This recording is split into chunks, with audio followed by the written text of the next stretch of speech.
What is going on, guys? Dustin here with another YouTube video. What is going on YouTube? Dustin here with another adventure vlog. I did this last year, but the weather was a little different. But this time, beautiful, sunny, and hopefully a lot warmer than it's going to be. So sit back, hope you enjoy this vlog. But to change the Chevrolet, it wasn't until the day after Christmas that we got everything finalized. So we're a little bit behind, but if we can get to these first 5 races, get to that break, we have that week off for Easter.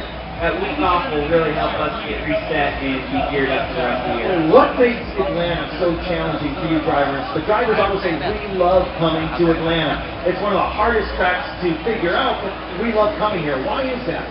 Well, there's a lot of things. One is it's still very fast, but the asphalt is wore out, it's rough, the cars slip and slide around. So from a driver's standpoint, you're working extremely hard here in comparison to even Charlotte or Vegas or places like that. And it's a different type of work. The cars, they lose a lot of speed over the run. So, Charlotte, we might start at a 29 flat, and in 30 laps we're running a 29.90. Here, we're going to start out at a 29 flat, and in 5 laps we're going to be running a 31.50, and in 50 laps we're going to be running 33s. So the cars fall off so much and you lose so much grip that you really have to manage your tires well. You have to move around and find lines. And, it's fun. It gives you a lot of options. If your car's not good here, though, it is a very, very long day. Your arms feel like they're going to fall off when you're done. You talk about patience is basically what you're saying. You have to be patient. But you guys are wired to go fast. How tough is it to be wired to go fast, knowing that you have to drive fast, but to be patient? That's got to be a mental challenge for you drivers. Yeah, and it takes a little while too, even in a race today. Like, you'll start out a run and you'll be like, yeah, I'm passing some cars, this is going good. And then about 15 laps later, they pass you all back, and you're like, okay, well maybe I went a little bit too hard. And so you kind of figure out what the car and the tire needs. The tires new to us, the downforce package is new to us. You don't want to give up spots and you don't want to give up track position, but if you can make it up at the end, you will. So I think that you'll see some guys fire off real fast. You'll be like, wow, they're really going, and they'll work their way back. But that just takes time and race to figure out what you need. Michael, before I go down and take some questions from the fans that do have questions, I was talking to a lot of the fans, and we're so happy that you're with us now. And not only for that you were Chevy, but one thing that I love about you is what you stand for. It's something that, and I want to make sure that I say this right, you're known for faith, family, approach first. How cool is that? And then you have sponsors on your car that you can talk about faith, family, and approach. How cool is that for you? What does it mean for you to have sponsors like that on your car? Well, yeah, it's very special. We have great partners with Private Financial, and you guys have K-Love around here as well, K-Love Radio. For me, it's not only happy birthday, dear Ty. Happy birthday to you. Thank you. So, did you do anything fun on your birthday? Man, I got to race NASCAR over there. The Xfinity Series, and I got to go over to the Georgia Dome. It's our birthday every day. And I had a great birthday week, so I got to go to the Georgia Dome and do the Supercross start. That was a killer birthday, and then today I get to drive Tony Stewart's number 4. That's pretty cool. Yeah.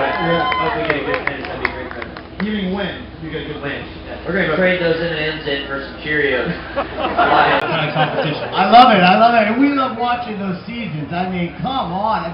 How about, do you have a best memory? There were so many during that run, but obviously the World Series championship was unbelievable and something that quite frankly, I wish we had an opportunity to do it more than once, and we probably should have, but unfortunately we didn't. But to me, probably the most magical year out of all of them was '91. We came from nowhere. Nobody expected us to do anything. If you could write a script about a season, that would be the season you use. Unfortunately, the ending wasn't what we wanted. It would have been perfect if it ended with a World Series, but to see this city come alive the way that it did that year, and the electricity and the magic. I mean, there were times I'd be driving down the highway going to the ballpark, and people would see me on the highway in my car, and they'd start chopping when I'm driving down the highway. I mean, it was nuts. It was a lot of fun. Now, you know, some folks don't know, but when you came out, you were drafted for professional baseball and hockey? Yes. I was a 4th round pick by the LA Kings. Yeah. So you talk about a good 2 weeks as an 18-year-old kid getting drafted by 2 sports. I was digging myself there for a little while, so it was pretty good. Well, we are very glad that you chose baseball. Me too. But now you're still working. You actually coach a hockey team. I coached my boys for the last, I don't know, 8 or 9 years, and now I've kind of backed away a little bit from it, doing some other stuff, but I do about 30 games a year on TV for the Braves, so I'm still around the game a little bit, and just kind of forces me to pay attention, like I say, so that somewhere down the road when I grow up a little bit, if I want to do something more, then I'm still involved in the game. It'll be a little bit easier to get back into it. Nice. And what do you think about our new stadium that's coming along? You know what? It's not going to be a whole lot of fun coming across 285 to get there in the afternoons, I don't think, but it wasn't all that easy to get downtown anymore either. So I think it's going to be great. I understand what they're doing.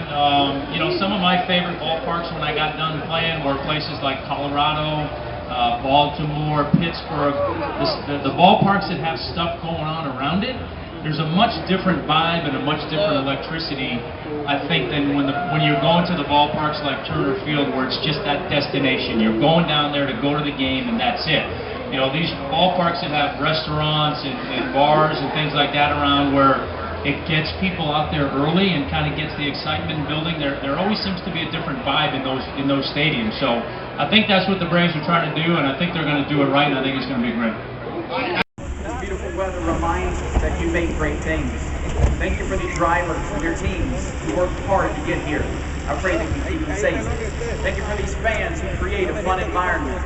Thank you for Atlanta Motor Speedway, who has worked countless hours to ensure a remarkable experience. And thank you for our troops and their families who have made sacrifices beyond what we know. And thank you that you are not only the God who put the sun in its place today, but you are the same God who can put peace in our hearts. In Jesus' name, amen. Here today to honor America with the singing of our national anthem, please welcome longtime anchor of HLN's Morning Express's Robin Meade. Robin Meade. Make sure you cover your ears when the planes go by.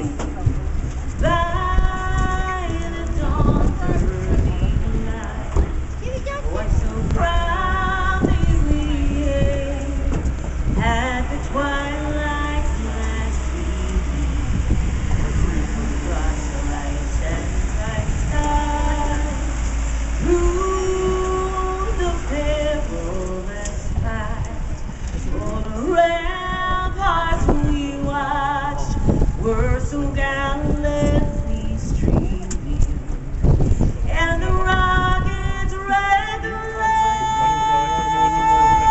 the bombs bursting in there gave proof through the night that our flag was still there. Oh, say does that star-spangled banner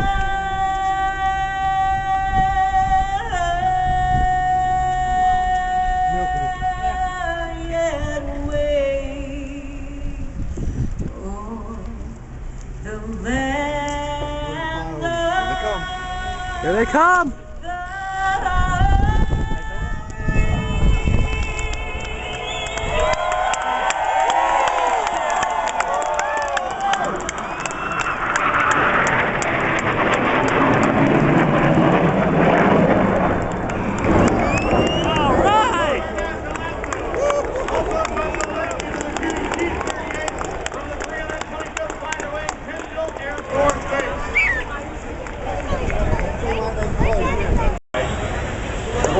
First wave here on July 31st, 1960, and since then, decades of history has been written in the books. We're watching this beautiful field of cars displayed on pit row And Ken Squire, this is a racetrack that really brings it out of the driver. You have got to test the metal of the machine, and you've got to deal with time.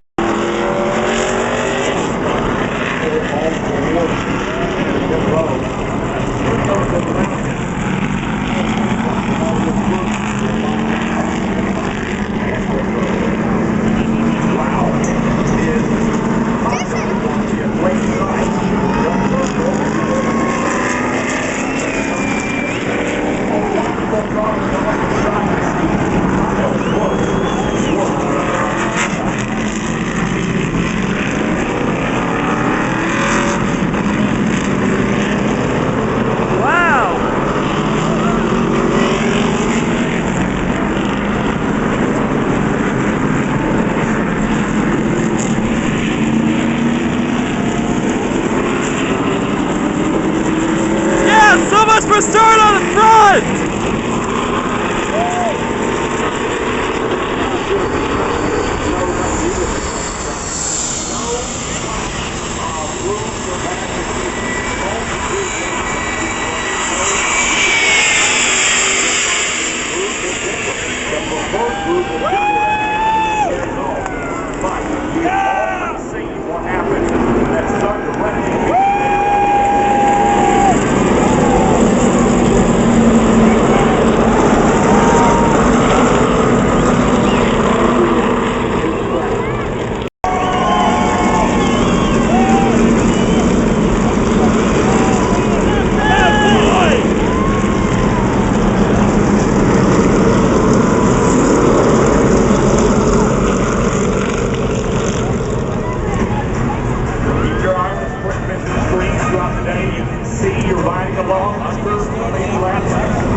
Previous winners are the hot dogs involved in this field.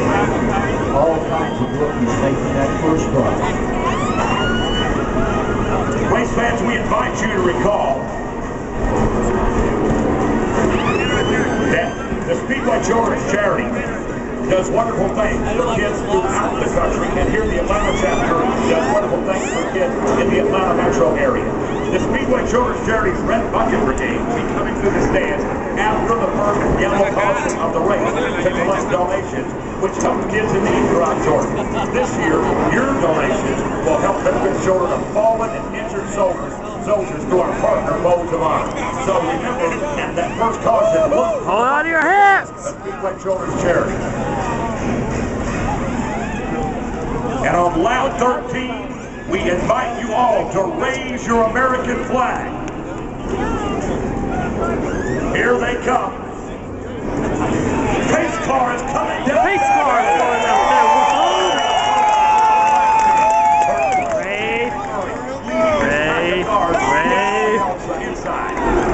Check out the green flag is out. We are underway.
flag to the field as they pass by.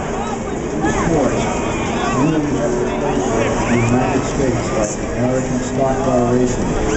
From what, 19 different states, these athletes gather, participate, prove the world to themselves just how good they are. They are. They've won 215 laps with the company's flag. How about let's just get on our feet right now, wave your hands to all those drivers for what they're doing for you today. Real American sports hero.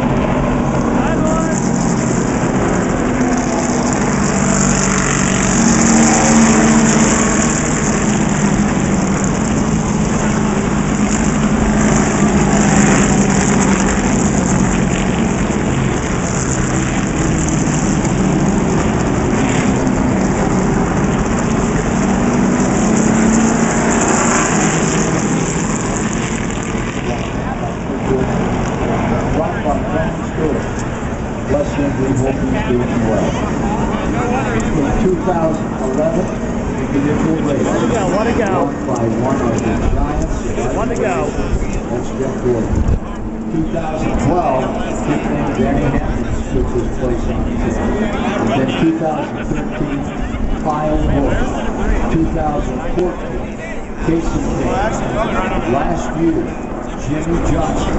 Well, there's a repetition this year. Will be another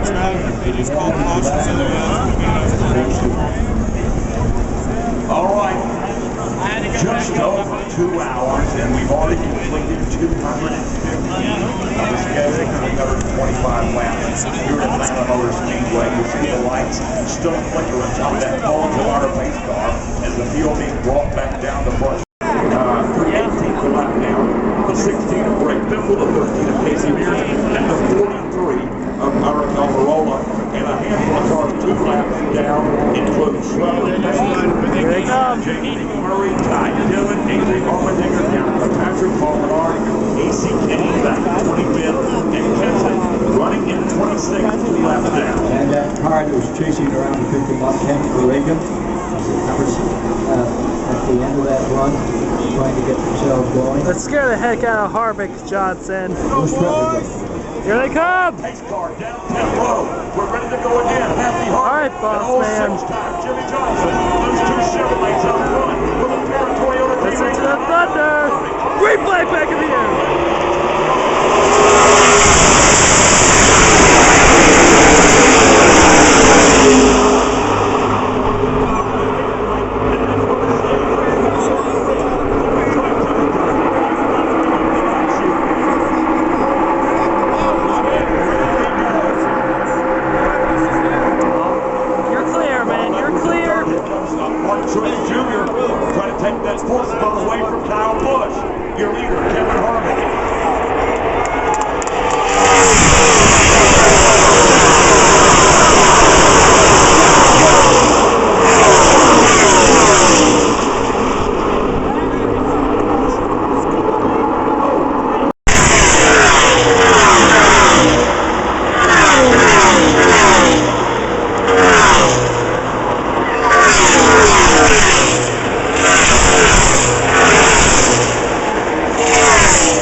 everybody got through except Newman. The red lights are taking the flash on pit road. Harvick and JJ are going to be neck and neck. Harvick scores. Harvick scores.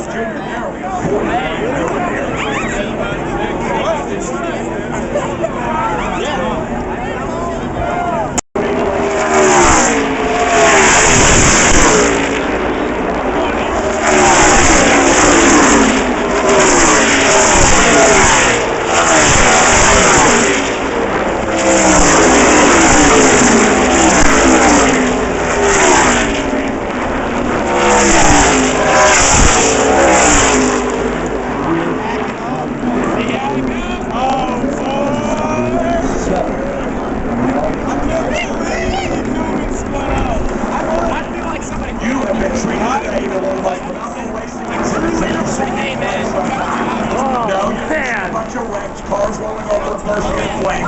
You've seen the world's greatest drivers performing, showing their talents, wheeling and dealing at high speed with very little time to take a break. Are you ready? It's about to get real here at Atlanta. This is it. Johnson on the inside, Harvick on the outside, the green's in the air, and they're in the gas.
For El Cajon, California, Jimmy Johnson, ready to capture the flag. Johnson has the checkers in hand. He's your winner of the Bones of Honor QuikTrip 500. To the curveball, he had 75, and Earnhardt had 76. He's now tied. Dale Earnhardt. Fireworks in the background. And let's check in. Performance Racing Network get the Earnhardt second. Look at that. perspective of something. 76! Now it's official, and Jimmy Johnson gets his God bless Dale Earnhardt. Let's go to Jimmy. He would be Dale proud. Earnhardt Jr. went from fifth to second unofficially in the overtime lap, getting congratulated by Kyle Busch. Wow. Those two big smiles on their faces. I think that's a testament to the racing we saw at the end here in Atlanta. Dale Earnhardt Jr., considering all the unknown heading into this weekend, how happy are you with the second place? Hell yeah!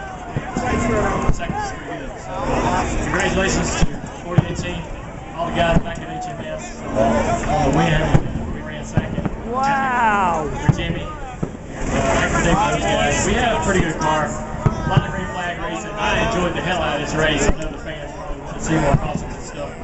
Man, I get this car caught fire. That scared the hell out of me.